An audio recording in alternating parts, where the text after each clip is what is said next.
masyarakat sosial.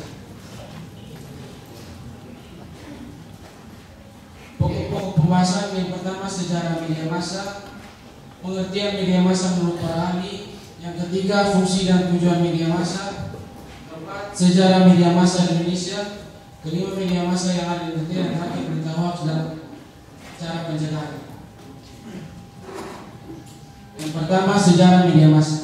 Media massa atau pers adalah istilah yang mulai digunakan pada tahun 1920-an untuk mengistilahkan jenis media yang secara khusus didesain untuk mencapai masyarakat yang sangat luas. Dalam pembicaraan sehari-hari biasa disebut sebagai media.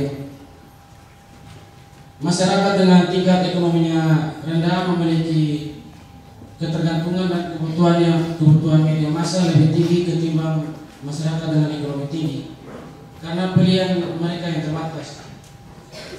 Masyarakat dengan tingkat ekonomi tinggi memiliki banyak pilihan dan akses, termasuk langsung pada sumber atau alih-alih dibandingkan menganukan informasi yang mereka dapatkan dari media massa tertentu.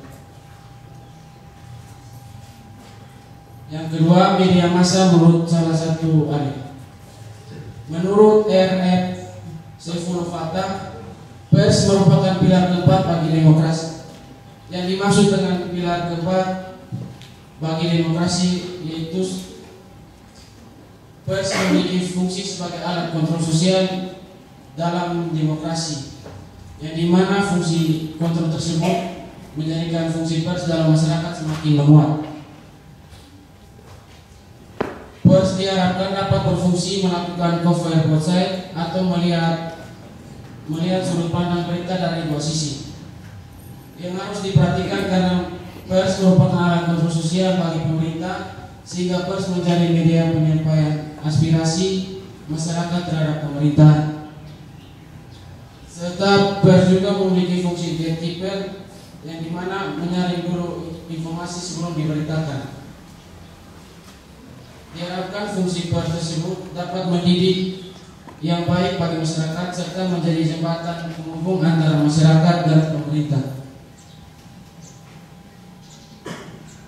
Yang ketiga, fungsi dan tujuan media massa. Berdasarkan ketentuan pasal 33 Undang-Undang Nomor 40 Tahun 1999 tentang pers, fungsi pers sebagai media informasi, pendidikan, hiburan, dan kontrol sosial. Sementara itu, pasal 6 Undang-Undang Pers Nasional melaksanakan peranan sebagai berikut. Yang pertama, memenuhi hak masyarakat untuk mengetahui menegakkan nilai-nilai dasar demokrasi dan mendorong terwujudnya supremasi hukum dan hak asasi manusia. Yang kedua, sebagai pelaku media informasi. Pers itu memberi dan menyiarkan informasi tentang peristiwa yang terjadi kepada masyarakat, dan masyarakat memberi surat kabar karena memerlukan informasi. Fungsi ketiga sebagai fungsi pendidikan. Dalam media massa memiliki sarana pendidikan yang memuat berbagai kata-kata yang mengandung pengetahuan sehingga masyarakat bertambah pengetahuan dan wawasannya. Yang keempat, fungsi hiburan. Pers juga memuat hal-hal yang bersifat hiburan untuk menyemangati berita-berita berat dan artikel yang berbobot.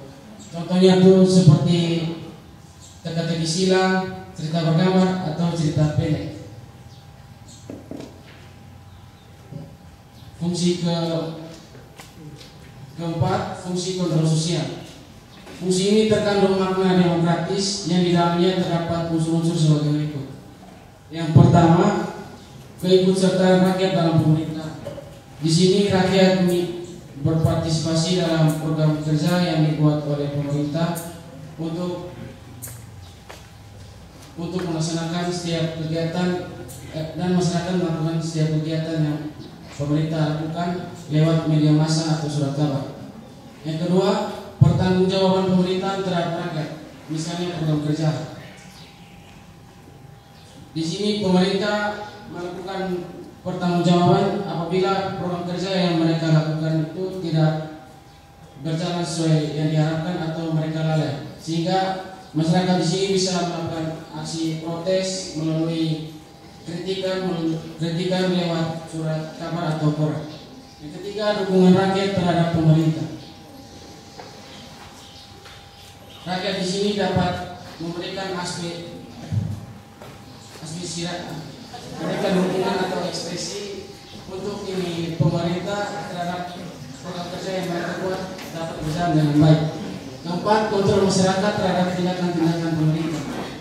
Di sini yang tadi saya sudah jelaskan bahwa media massa merupakan kontrol sosial atau kontrol masyarakat terhadap tindakan-tindakan pemerintah, yang dimana masyarakat boleh mengontrol pemerintah lewat media massa atau surat kabar jika pemerintah melakukan tindakan atau kegiatan yang tidak menguntungkan rakyat.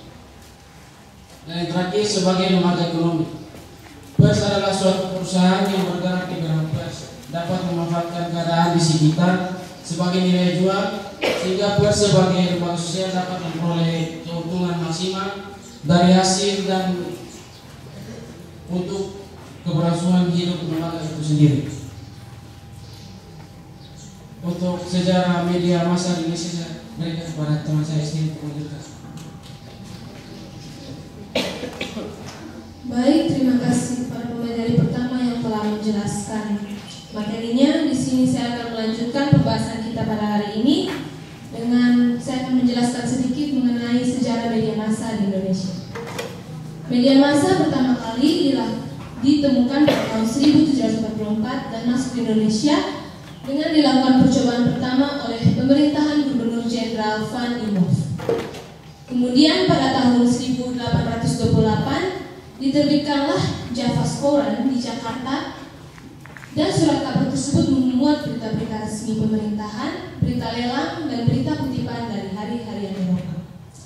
Pada tahun yang sama muncul juga mesin cetak pertama di Indonesia yang dikirim melalui seorang Nederland bernama W. Bruyne.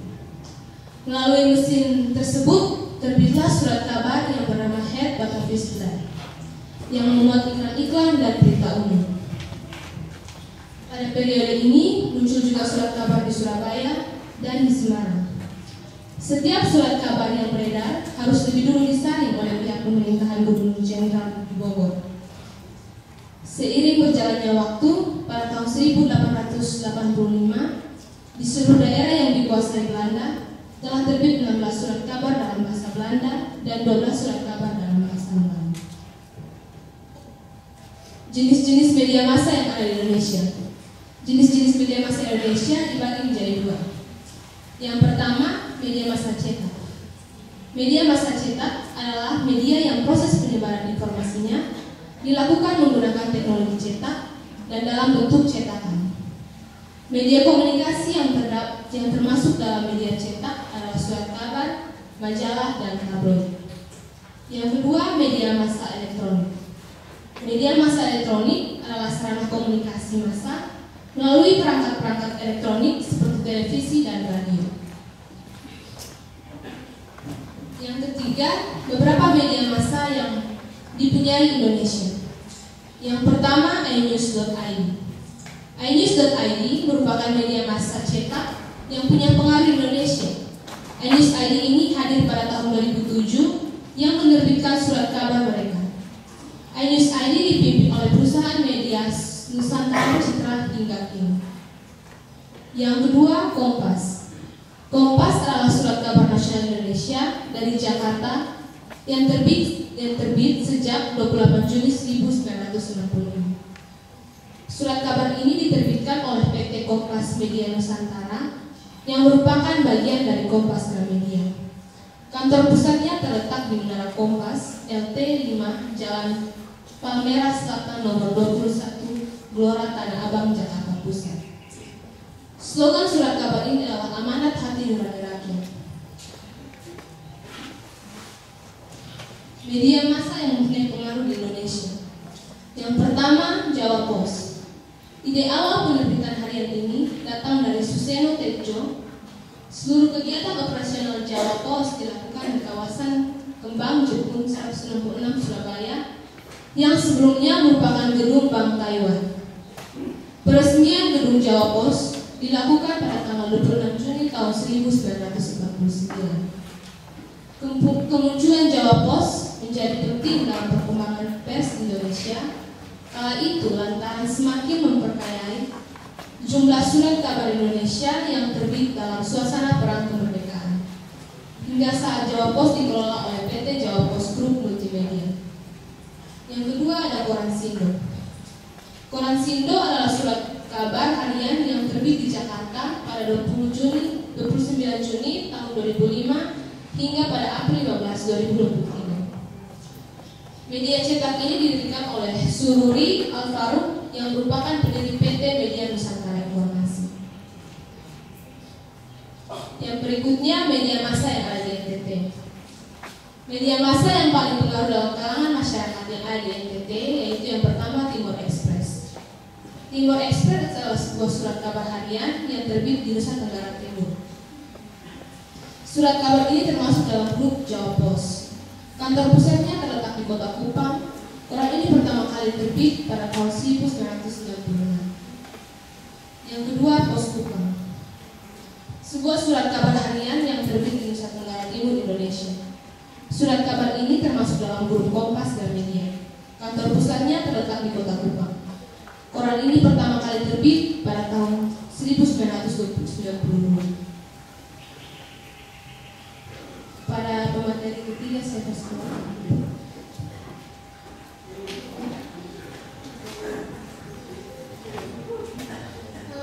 Baik, selamat pagi untuk kita semua. Terima kasih atas waktu dan kesempatan yang telah diberikan kepada saya. Jadi di sini saya sebagai pemateri ketiga akan menjelaskan tentang berita hoax. Jadi yang pertama saya akan menjelaskan terlebih dahulu sejarah dari kata hoax. Jadi kata hoax awalnya mulai dikenal dan dipakai di Inggris sekitaran abad ke-18 dan tepatnya berbarengan dengan diterbitnya buku Anglo-Seri yang ditulis oleh Robert Nares pada tahun 1882. Jadi dalam bukunya beliau mengatakan bahwa hoax adalah kabar yang dibuat untuk melucu, atau dengan kata lain hoax itu adalah suatu berita atau informasi yang dibuat dengan sengaja yang mempunyai tujuan untuk membuat bingung si penerima informasi dan juga sifatnya itu menghibur, namun dalam bentuk lelucon. Jadi karena seiring dengan berjalannya waktu, akhirnya hoax ini mulai dikenal dan masuk dan berkembang sampai di Indonesia. Jadi yang mungkin awalnya itu hanya sekedar suatu berita atau informasi yang dibuat sekedar dalam bentuk lelucon atau candaan, namun sekarang lelucon atau candaan tersebut bisa dianggap serius. Jadi di sini ada pengertian hoax.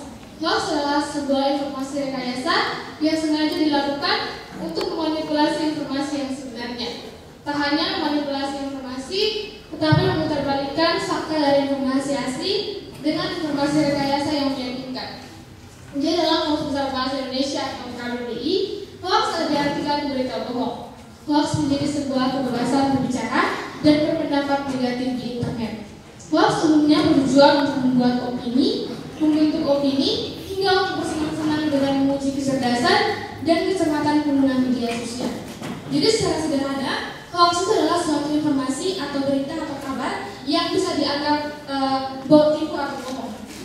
Jadi hoax itu sebenarnya merupakan suatu berita atau informasi yang dibuat-buat atau bisa dibilang direkayasa untuk atau menutupi atau menggantikan suatu berita atau fakta yang sebenarnya. Jadi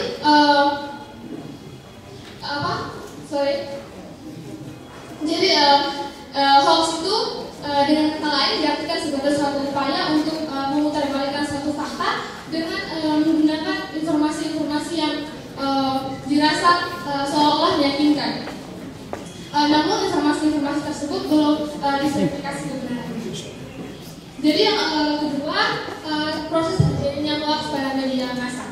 Jadi hoax menjadi masalah umum pada media massa pada zaman modern ini. Banyak oknum-oknum yang menyebarkan informasi atau berita bohong pada masyarakat untuk berbagai tujuan. Meskipun kampanye anti hoax sudah tersebar di mana-mana, tetapi masyarakat masih dilabui oleh informasi hoax. Hal ini disebabkan karena masyarakat masih sulit membedakan jenis-jenis hoax. Di sini yang terakhir ada cara mengatasi agar tidak terjadi berita hoax. Jadi di sini ada 3 cara mengatasi agar tidak terjadi berita hoax. Yang pertama itu kembangkan rasa penasaran setiap saat dan jangan langsung menyebarkan suatu berita tanpa mengecek kebenarannya. Jadi maksud dari poin pertama ini bahwa sebelum kita mau memberitahu atau menyebarkan suatu informasi kepada masyarakat, kita tuh harus memperhatikan dulu dari mana berita tersebut berasal dan dari mana sumbernya. Dan juga kita tidak boleh hanya berpaku pada satu sumber saja. Kita harus mengembangkan rasa penasaran untuk mencari tahu berita-berita dari sumber-sumber yang lain. Jadi dengan hal tersebut kita akan dapat dengan hal tersebut kita tidak akan mudah terpengaruh dengan berita-berita atau kabar-kabar yang kita anggap sudah termasuk dalam jenis berita hoax. Yang kedua, berhati-hati dengan judul berita yang provokatif. Jadi adalah menjadi judul yang mengandung sensasi seperti menghasut. Jadi umumnya judul dari berita hoax itu bersifat sensasional atau provokatif. Jadi itu hanya contohnya langsung menunjuk pada jenis pihak tertentu. Jadi sebelum kita awalnya berita tersebut isinya memang diambil dari jenis berita resmi. Namun ada beberapa informasi-informasi yang sudah diubah oleh penulis atau sang pencipta hoax yang sesuai dengan keinginan atau kemauannya. Jadi sebelum kita termakan dengan judul dan terserna dengan dia punya informasi-informasi dari berita tersebut, kita harus terlebih dahulu terlebih dahulu mencari tahu apakah betul berita tersebut dia tuh mengandung fakta atau hanya sekedar hanya mengandung isu-isu hoax. Yang ketiga, konfirmasi keaslian situs yang beredar. Ketika mendapatkan berita dari sebuah artikel, coba perhatikan tautan. Jadi maksud dari poin ketiga ini di mana sebelum kita mau mencari suatu informasi, kita harus mencari tahu dulu alamat situs dari URL dan maksud dari dan URL situs dan maksudnya. Jadi kita harus agar informasi situs yang kita baca itu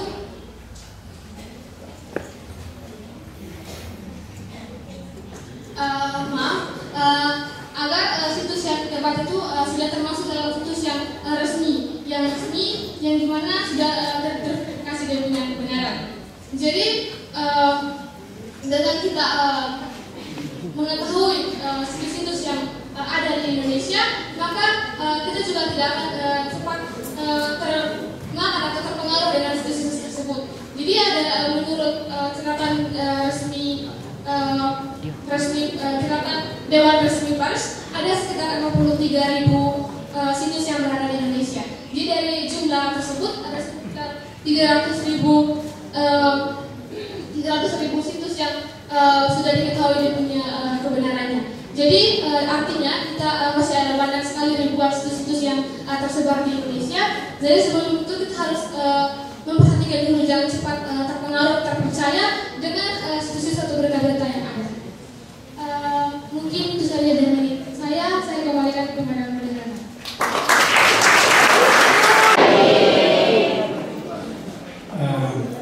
Pertama, terima kasih Pak Kepala Sekolah memberi saya kesempatan kembali lagi ke sekolah. Saya Tommy Kleder, wartawan sudah 32 tahun. Sejak Persupan belum terbit, saya sudah wartawan di Flores. Saya bergabung di Persupan 16 tahun, sejak tahun 96 sampai 2012. Setelah itu saya mengelola televisi AFB TV. Masih lihat ya? Masih ada ya?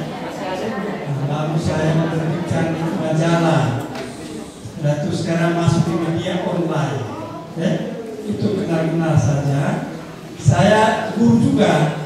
Dulu beberapa tahun saya mengajar jurnalistik dan publistik di Seminari Santo Rafael Kubui.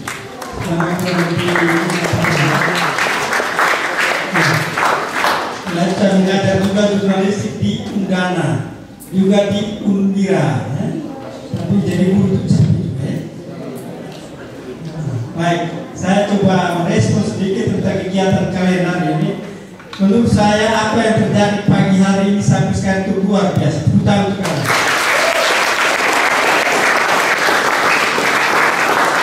Karena apa yang kamu bikin ini dulu saya buat di seminar.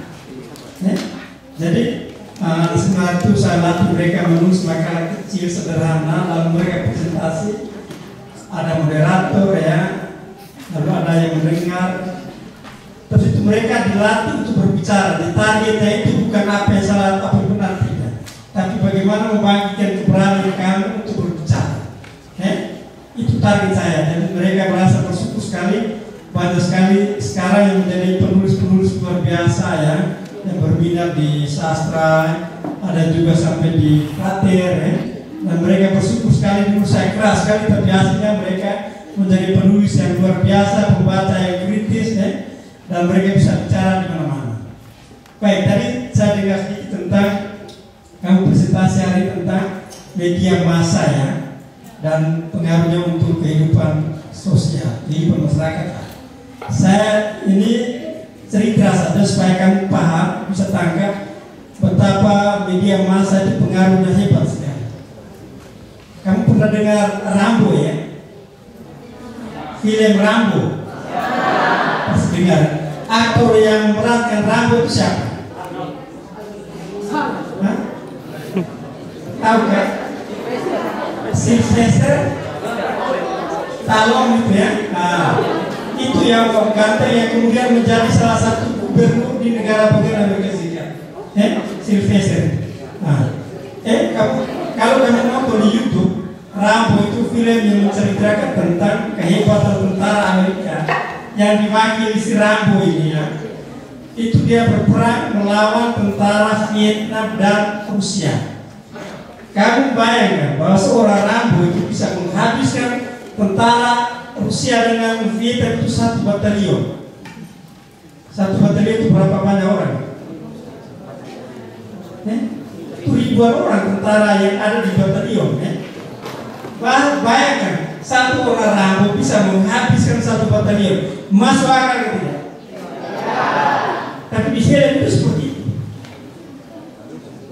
Filmnya itu diceritakan seperti itu, dan dia menghabiskan 1 batalion. Kamu bilang tidak masuk akal ya? Tetapi film ini memang sengaja diproduksi oleh Amerika Serikat untuk membangkitkan heroisme mereka, membangkitkan nasionalisme mereka, bahwa Amerika itu hebat dan maha kuasa.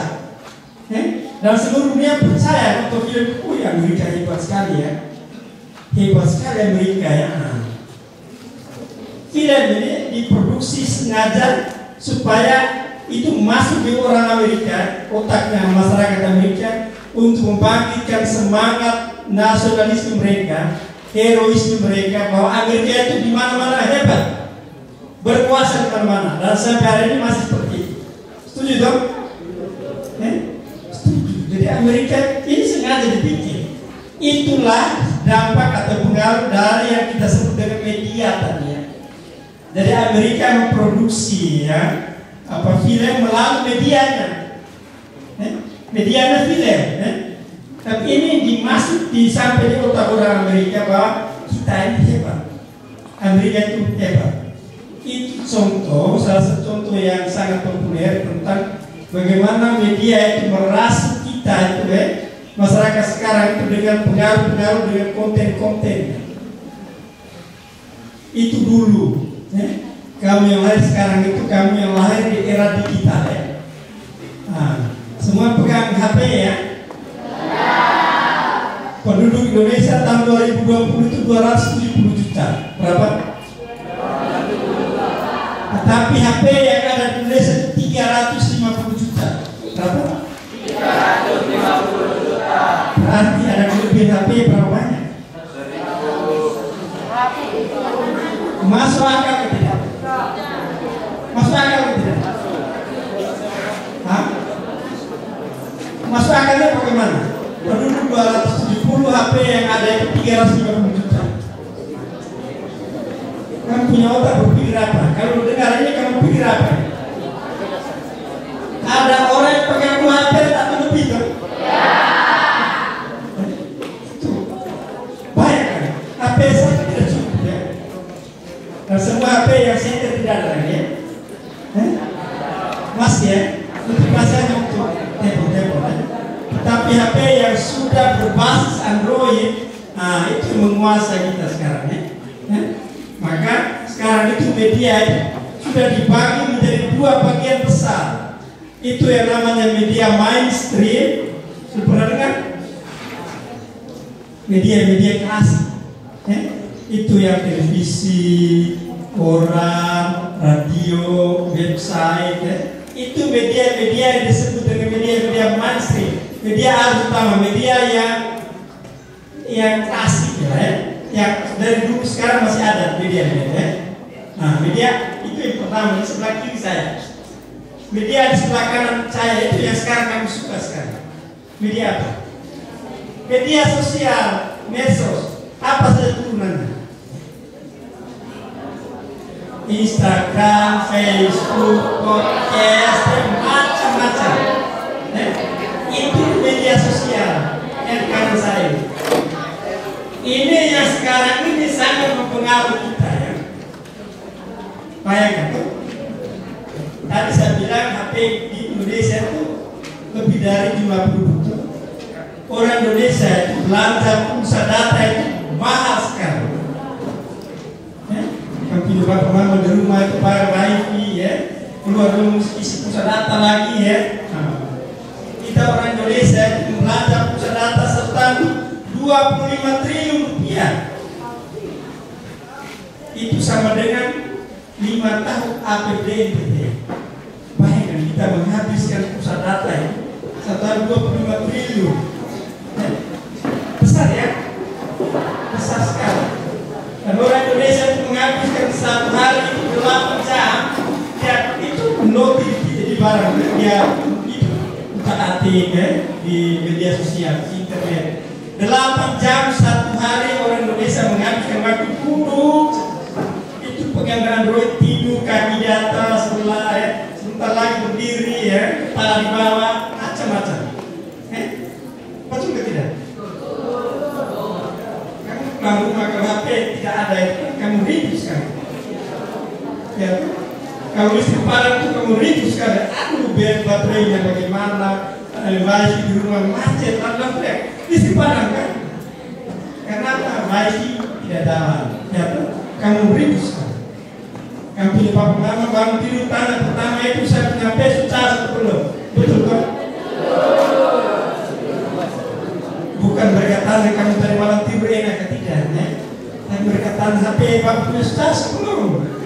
Mau punya HP bapak pasti beribu gitu. Biasa. Kita sekarang sudah pada era seperti itu. Ya? Kita seperti itu.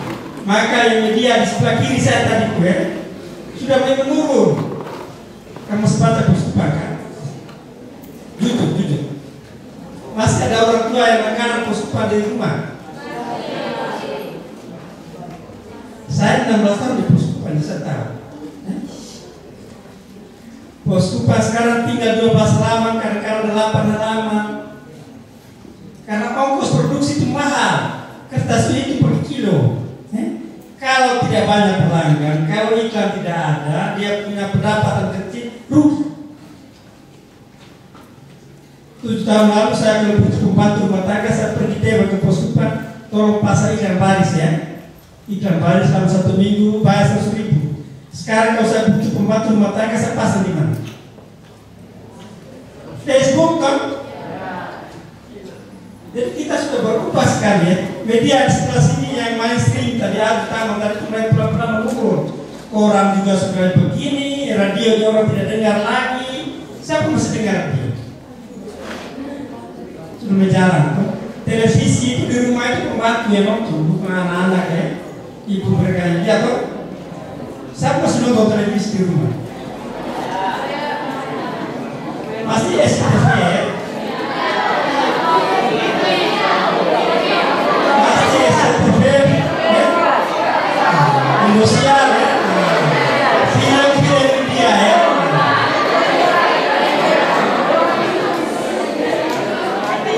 Ya, tapi banyak anak-anak sekarang yang orang tuanya makan ke atas ya, yang punya kamar sendiri di rumah, mereka pulang rumah, buka pintu, kunci pintu, keluar nanti malam hari. Jangan mengira mereka tidak mengerti informasi, jangan pikir mereka tidak tahu informasi. Mereka tahu kan mereka menonton di kamar. Sudah seperti jadi koran-koran tadi televisi mulai berkurang orangnya, penonton mulai berkurang. Yang di sini ini makin banyak. Ya. Nah, tadi kamu bilang hoax ya. Itu sekarang sudah seperti itu.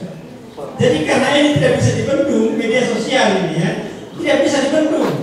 Kalau di sini berita itu diproduksi melalui standar jurnalistik. Jadi orang pergi cari berita